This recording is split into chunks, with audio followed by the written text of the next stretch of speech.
This program was produced by and first broadcast on Radio Hawke's Bay, your community access media station. Thanks to New Zealand On Air for making this type of programming possible. I'm a dreamer of 3D pictures. I'm a traveller. Good afternoon, Radio Hawke's Bay listeners. It's Nikki Mountain here, and I'm delighted to welcome you to another edition of Dyslexia Unpuzzled, our monthly podcast broadcasting on Radio Hawke's Bay, 104.7 FM and 1431 AM. We offer insights into the mysteries of neurodivergent thinking and other learning challenges to educate and support you awesome parents and caregivers out there. This month I have the pleasure of welcoming Naomi Connolly from Paraparaumu College on the beautiful Kapiti Coast. Naomi is a colleague and fellow facilitator, but also wears several other hats. A big welcome, Naomi. Thank you, Nikki. Lovely to see you and chat with you again. Yeah. Got there finally, didn't we? Yeah, we did indeed. Naomi, can you please tell us more about your role at Paraparaumu College? Well, what I do is I make sure that there's an easy transition from primary school through to the high school. So they run the Davis Dyslexia program at one of our main feeder schools, which is Kenna Primary School. So we have lots of students that come to our college already with the tools and the Davis knowledge, and I am someone that just makes sure that they are coping well at college, and sometimes I finish off the trigger words with them if they haven't finished the trigger words. I go and make sure they're still using their tools, and then I also run some individual programs with students that most need it from high school, ones that haven't had any previous intervention. So I'm also the head of languages, so I can only do a very limited number of new programs a year, but it's kind of morphed into this role where alternatives strategies haven't worked. So there's always so many students that we just don't know what to do with them. And I've become kind of that person that can give them an alternative means of coping with their dyslexia or ADHD, or, getting them to school with them. Yeah. What a very big role it is. So there'll be a lot of students, I'm sure, that you would have coming through your school that need your support. Yeah, so there's so many people that, just have not, traditional schooling has not worked for them because they just don't tick those boxes. So, and there's more and more people that just, that Davis, I think, really works for, because it's just so completely different to anything they've ever done before. And I particularly enjoyed this year working with students with ADHD, because there is no, as far as I know, there is no program for students with ADHD in New Zealand. And, teachers and parents, have very little support or knowledge about what to do with kids with ADHD, because they, it's such a sort of new thing, really. So that's something that I really enjoyed doing this year is the ADHD and ADD program for students, just helping them understand better who they are as a person, and often just having someone that gets them. It's kind of like counselling, really, where previously they've been labelled naughty or disengaged, and then I come at them from a completely different angle, and it can be life-changing for some of them. I imagine it can be too. So lucky for people in your region to have that level of support. Excuse me, I'm not sure what's happened to my voice here. Here we go. Naomi, could you tell us, please, a bit about the level of support you've received from school principals and educators for the work that you're doing? Well, I wouldn't be doing this if it wasn't for the principals that I've worked under. Craig Steed, our previous principal, was a great role model in that he listened to my beliefs and my passion, and he had the confidence to invest heavily, really, in training me So he's really helped me. And then my current principal, Mark Robinson, has been equally supportive. And also I found it's been great working with the primary schools because Bruce McDonald, who's very supportive of Davis from Kenna School, he is, he's really appreciative of the work that I do here, and he has helped support me with students coming up from the primary school. And I'm also currently doing a role under a Kahui Ako role, which is initiative in which the whole area works together, primary schools and secondary schools. And part of that role there is I'm provided with support and, network opportunities between the primary and the secondary schools. And, one of the things I love doing is this time of year is going to the primary school and meeting those kids that are super anxious about coming to college, and just, have a chat to them, and they just let me, I reassure them that I'm someone that understands their learning needs, and I will fight for them when they're here, and I'll be their point of contact. And often that's all I need to do. And then once they're in college, they're taken under the wing of our other leaders, our Senko and our TLBs and our specialist dyslexia teachers, and often they just need the reassurance that I'm there and I understand them. Yeah, that's amazing. And my next question is, what kind of an impact does that support have on children's progress and engagement, either with the program or just transitioning into school? Yeah, well, some kids I really don't, because they've done the program at the primary school, I really don't see them that much. They're basically self-managing, and that's why I love that program, because actually those kids are okay. It's the ones that haven't done the program or the new ones that I'm working with where I see the biggest impact.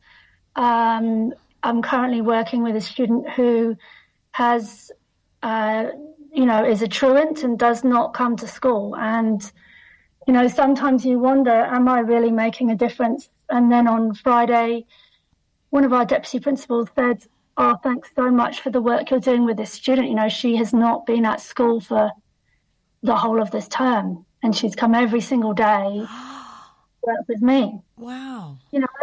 And I'd love to work. It's just that. That's a huge impact. Just getting kids to school and just knowing that there's someone there that gets them has a huge impact. Oh, that's amazing. Yeah. So, and also the parents as well. Like, the parents are equally grateful because as a parent of a neurodiverse child, your life is fraught with worry and anxiety about will my child survive in college? Because particularly in primary school, they get lots of support with one teacher, but when they're going from teacher to teacher, so it's reassuring for them to know that I can be a port of call. And another success I had this year was a child who's autistic and ADHD, and he'd come to me already with the tools from Janet Perry-Hunter. So she runs the program at Kenna. She is amazing, and he came already very self-managing and was very anxious, and I met with him once a week just to give him support really in all aspects of his life, relationships, literacy, everything really. And now he's just naturally stopped coming and stopped using the whole school systems, which to me is a massive success because it shows that he's transitioned. He doesn't need my support anymore, and that's an incredible achievement. Yeah. So I just want to rewind a little bit. You talked about Kenna School, so that's a Paraparaumu school as well. So, and you said they do the Davis program. So can you explain how that sort of system works and what happens at Kenna School that also flows on to Paraparaumu College? Well, they're very lucky in that their principal, believes in this way of learning, and they have a lady there called Janet Perry-Hunter who is basically does the program full time. So she works, and they have a special dyslexia room, and she does a program. Well, she does many programs a year and the tools and the understanding of the tools is integral throughout the whole school, which is really what I'm trying to aim to do. It's a common language that is used, about, lowering your dial, releasing to reduce stress and anxiety. And she has, there are other people within the school that come, so she runs the programs, and then she has other people, over the years that have come and helped students complete their trigger words, because part of the success of the program is students, once they've had the 30-hour program one-on-one, they then need to complete the trigger words. So I guess they have a room and they have a system that helps students do that, because it's actually quite complicated and it's hard to get kids to motivate to do that at home. So, so it's an incredible, they're innovative school, really, that they've just embraced this whole different way of learning. Oh, that's fantastic, isn't it? And the results for those kids will, just be amazing, and see them through with their literacy and their learning right the way through, especially once they transitioned into Paraparaumu College and get your support from your end too. That's amazing. Yeah, and you can see, so I read their report from last year, and where they test their reading ages and, individual students, and, there's a huge jump in reading age for these students that have done the program. So they have real results, tangible results for individual students, and I guess that's why they believe in it, because they know it works for them. Absolutely. Cool. Yeah. So what do you believe are the unique strengths of the program? Well, I think the main strengths are it's not based on rote, repetitive, phonological awareness type learning. So I know phonics are really important, and I know that in the education system at the moment there is a big drive with structured literacy and phonics, and I agree with that. It's very, very important, but phonics does not always work for everyone. And the strength in this program is that it caters for kids that haven't coped with phonics, where phonics just does not make sense to them. And it caters for kids that are highly visual, kinesthetic learners, who just take their time to understand and have certainty with words and literacy. I was inspired by my daughter, who is very dyslexic, who's a very, very creative visual learner, and the program that she did, it's been life-changing for her, and she's such a self-aware learner, and that's the strength. If you become aware of your strength as a learner, so that you're not expecting teachers to change their method of teaching for you, but you are able to adapt and use what you've learned through the Davis program to cope in the real world. So my daughter, she was diagnosed when she was 8 or 9, and I never thought she'd even, get through pass NCA, and she's been absolutely storming, her exams. She's done really, really well, achieving all sorts of things I would never believe are possible. And it's because she had that early intervention. She's a very anxious child, and I think if she hadn't have had that support at an early age, she would be, she probably would not be at school right now. She would probably be in the depths of, depression and just not coping with life. So that's why I have this huge passion for it. Talking about success, I've got so much to say. So talking about successes, so she's got an English exam tomorrow, level 1 NCA English, and she was struggling with the concept of metaphor and simile. And she goes, Mum, I just don't understand. I've got to clay it. Right? And this is the kid that's not clayed her trigger words for 5 years, maybe. Mm-hmm. But she's like, she's so aware. She's like, I need to clay to get understanding of what a metaphor and a simile means. And that's what she's done. I was like, wow, that just shows it's not me telling her what to do. It's her recognising what works for her. That's amazing, isn't it? Yeah, that's why I'm so passionate about it, because for some kids it is everything. It changes everything. Yeah. Not everyone. Yeah. But how long ago did she go through the program?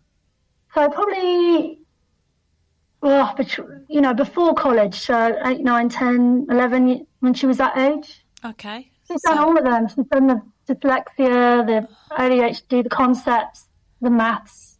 Right. She basically loved the one-on-one counselling. Well, it sounds like that she's obviously, it's been a system that's helped her incredibly with her learning, and obviously something that she's identified with and been able to just advance herself and apply those techniques to her own learning now. So that's a pretty amazing result. I think a lot of it also was it's almost like therapy. If you get a good facilitator, a lot of the barriers to learning are self-esteem, and having that intense time with someone that gets you can change your mind thought, your self-belief. So I think that's a huge part of it, Absolutely. Part of the benefit. Absolutely. Yeah. And I certainly know myself from being a facilitator too, and obviously yourself as, you can see kids come in at the beginning of the program, they've got their lip dropped and their head down and their shoulders slumped and talking very quietly, and sort of over 2 or 3 days into the program, the shoulders start to go back, the heads lift, and a smile comes on their face, and by the time they've completed the program, they've just brimming with that confidence, aren't they? So I've certainly seen that. Yeah. Yeah. Yeah. Yeah. So, yeah. Right. So for parents that are navigating the education system and may feel uncertain about the best path for their child, what advice would you give them? Well, I think really just, this is not, well, if your kid is dyslexic or is having learning issues, they cannot be cured. And I think of a lot of parents, particularly ones that have money, actually think that you can just buy something that will fix your child. And, so my advice is, this can make a difference, but there are also lots of other things that can make a difference. And just being there for your child and listening and just building their self-esteem and confidence and pushing them into things that they're good at. Watching lots of YouTube videos about successful people who are dyslexic or autistic or whatever, that is, the parenting probably is the key. Mm-hmm. If you can afford a program and if you are able to put them on this program, that's awesome. And again, it may or it may not work. It's because the program really only works if the kids are wanting to make change. So as a parent, you can't make your child want to learn or be successful, but you can make them feel, you can make them feel confident about who they are as a person and whether they have the ability to learn, because ultimately everyone gets there in the end and everyone's paths are different. This may be life-changing for some people, it may not for others, so I guess just hang in there and just do the best that you can and just be there for your kids, really. Yeah, I mean, we both do the Davis program and we know that it is very, very powerful. But like you say, it is, we can only give them the tools and take them through the processes. It is ultimately up to themselves and, with parent support to finish what we've started, really, isn't it? So, yeah.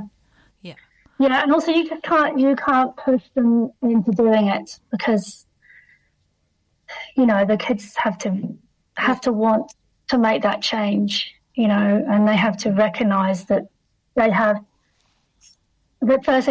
ability, you know. Yes, yeah, absolutely. Yeah. So how can they effectively advocate for their child's needs within the school system? I guess just the main thing is keeping that communication open between teachers, you know, also being, you know, like the SENCO is normally the first point of call. So I know at college they can make sure that students have special assessment conditions. A lot of kids, by the time they get to high school, have already worked out some of their own solutions for coping with their learning needs.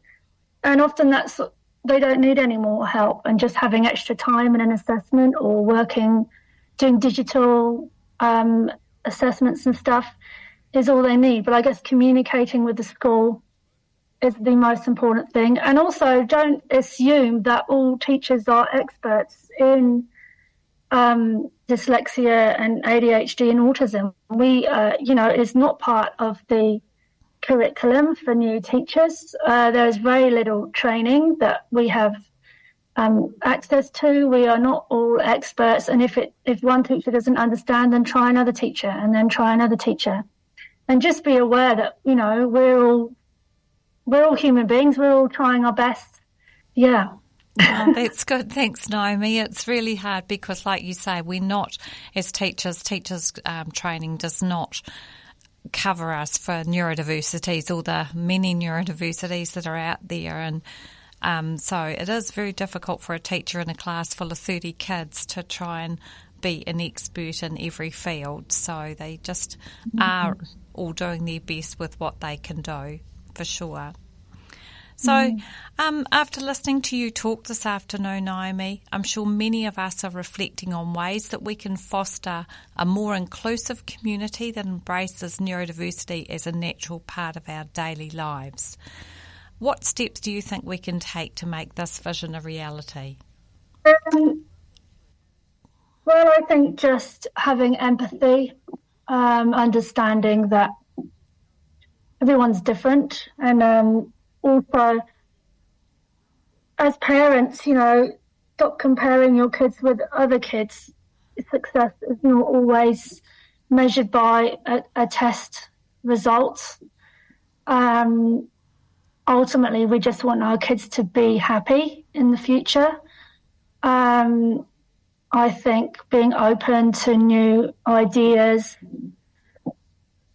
modelling that to your own kids, modelling acceptance of others, learning about what it means to be neurodiverse. Does not, you know, so many of these kids are actually exceptionally clever, and even if they have the worst test results. And we need variety, we need diversity in our community, in our society. We need all types of learners and all types of people. We're not robots. You know, the world would be a pretty boring place if we were. For sure it would be. Yeah. So I guess just be you. Absolutely. Be happy being unique. So to our community out there, your thoughts and experience matter too. So please share them because we can make a meaningful impact together. If you have something that you'd like to share, please feel free to email me at dyslexiaunpuzzled@gmail.com or check me out on my socials, Facebook, Dyslexia Unpuzzled, LinkedIn and Instagram, Nikki Palamountain, NIKKIPALAMOUNTAIN. Naomi, thank you for joining us today. I've really enjoyed listening to you, and I don't know where that time's gone. Unfortunately, we just have to wrap it up, but really enjoyed listening to you and having you share your experience with us down there. And well done, both Kenakena School and Paraparaumu College. I think you're sort of leaders in our community and something we can certainly learn from. Thank you. It's been good to share my knowledge. Good on you. Well done. Thanks so much for listening today on Radio Hawke's Bay, 104.7 FM and 14:31 a.m. This program will replay on Tuesdays at 12 o'clock. Tell your family and friends about us or about it, and if you have a story to share about a personal journey with neurodiversity, I invite you to contact me. Thank you so much for listening this afternoon. Nikki Palamountain, Dyslexia Unpuzzled. This is my gift. This is who I am. This program was produced by and first broadcast on Radio Hawke's Bay, a community access media station. Thank you to New Zealand On Air for making this type of programming possible.